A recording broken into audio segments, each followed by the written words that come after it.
नमस्कार दोस्तों, आज मैं खुद पर ही घटी एक घटना के बारे में आपको बताने जा रहा हूँ। ये घटना उत्तर प्रदेश के नोएडा की है। अब मैं आपको पहले अपने बारे में बता दूँ। मेरा नाम अर्जुन यादव है और मैं उत्तर प्रदेश के एक छोटे से गांव से आता हूँ और मैं नोएडा में नौकरी कर रहा हूँ।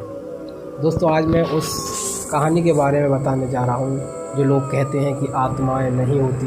तो आज उनके लिए मैं विद सबूत के इस बात का दावा कर रहा हूँ कि आत्माएं होती ही नहीं हैं, बल्कि भूत प्रेत भी होते हैं।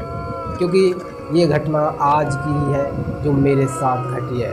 दोस्तों, मैं नोएडा की 2 कंपनियों में काम करता हूँ। एक में नाइट शिफ्ट और एक में जनरल शिफ्ट, यानी कि 24 घंटा लगभग बिजी ही रहता हूँ। लेकिन मैं भी औरों की तरह भगवान और भूतों को नहीं मानता हूँ। मेरा मानना है कि प्रकृति में भूत जैसी कोई सौदा नहीं होती है, भूत जैसी कोई एनर्जी नहीं होती है। लेकिन आज मैं इस बात को मानने पर मजबूर हो गया कि भूत होते हैं। दोस्तों, मैं आज ड्यूटी पर गया था दिन में, फिर मैं नाइट शिफ्ट करने लगा। लेकिन मैं जिस कंपनी में कर रहा था वहाँ पर मुझे रात से ही कुछ अजीब अजीब हरकतें नज़र आ रही थी। मुझे कभी ऐसा लगता था कि कोई मेरे पास से गुज़र रहा है, तो कभी लगता था कि मैं जिस कुर्सी पे बैठा हूँ उसके पीछे आकर कोई खड़ा हो जाता है। कहीं मुझे लगता था कि वो मेरी मोटरसाइकिल पर बैठ रहा है, कहीं लगता कि वो मुझसे मोटरसाइकिल की चाबी मांग रहा है। मैं बार बार बिना झिक्की लिए इस चीज़ को देख रहा हूँ। मेरी समझ में नहीं आ रहा था कि मैं आखिर करूँ क्या।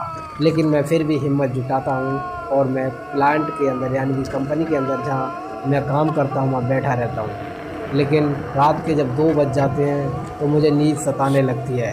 जैसे ही मैं सोने का प्रयास करता हूँ, मुझे आकर के जगा देता है और कहता है, तो उठो भाई उठो, मुझे चाबी देना।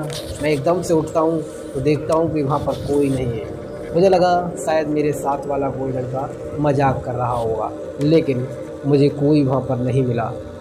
एक लड़का मेरे साथ का जो काम करता है वो बराबर नींद में सो रहा था, यानी कि वो जगह ही नहीं था।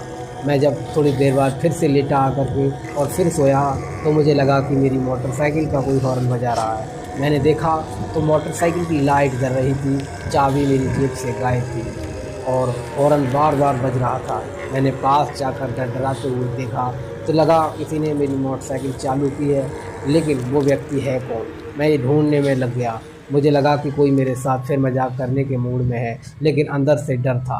ये डर इतना था कि मैं अगर शब्दों में बयां करूं तो नहीं कर सकता। ऐसा डर, ऐसा भय